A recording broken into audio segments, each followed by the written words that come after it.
देखिए, पश्चिम एशिया में जारी ईरान इजरायल युद्ध का आज 12वां दिन है। जैसे जैसे दिन बीत रहे हैं, महायुद्ध और भयानक रूप अख्तियार कर रहा है। जहां इजरायल और अमेरिका युद्ध में ईरान को भारी नुकसान होने का दावा कर रहे हैं, वहीं ईरान के जोरदार और धमाकेदार पलटवार लगातार जारी हैं। ईरान लगातार यूएस बेस को टारगेट कर रहा है। इजरायल में भी तबाही का मंजर साफ देखा जा सकता है। वहीं जारी युद्ध की वजह से वैश्विक तेल संकट और ज्यादा गहराता जा रहा है। और देखिए, ईरान का यूएस इजरायल पर एक करारा पलटवार भी यहां पर सामने आया, जहां पर यूएस और इजरायल के ठिकानों को टारगेट किया गया। ईरान के मिसाइल अटैक में यूएस को, अमेरिका को बड़ा नुकसान होने का दावा भी किया जा रहा है।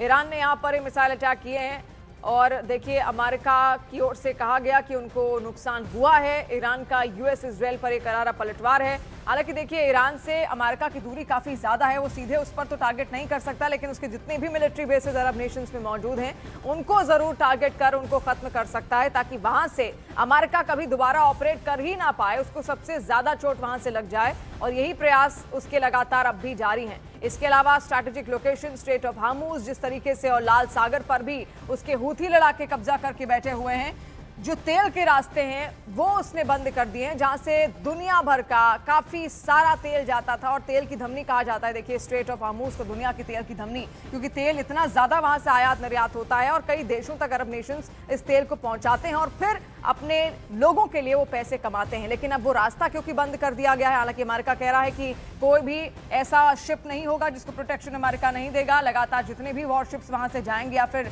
ऑयल शिप्स वहां से जाएंगे, उनको पूरी प्रोटेक्शन अमेरिका की ओर से दी जाएगी। लेकिन फिर भी वहां पर जो हालात बने हुए हैं, क्रूड ऑयल कंपनियों ने अपने शिप्स भेजने ही वहां से बंद कर दिए हैं, यानी कि दूसरा रास्ता अपनाया गया है। लेकिन ये रास्ता अब तक अपनाया क्यों जाता था, आप ये भी समझिए। स्ट्रेट ऑफ हार्मुज एक ऐसा बहुत सकरा सा रास्ता है जहां से आना जाना बेहद आसान है और सारे देश आसपास पड़ते हैं, और इससे जो बचत है पैसों की वो भी होती है। अगर आप लंबा रूट रखेंगे तो ज्यादा पैसा खर्च होगा, और वही इस वक्त हो रहा है। अब देखिए, ईरान की इस्लामी रेवोल्यूशनरी गार्ड नेवी के कमांडर ने जंग के बीच बड़ा बयान दे दिया। कमांडर ने चेतावनी दी है कि ईरान पर हमला करने वाले किसी भी देश का जहाज हार्मुज जलडमरू मध्य से गुजरने का हक नहीं रखता।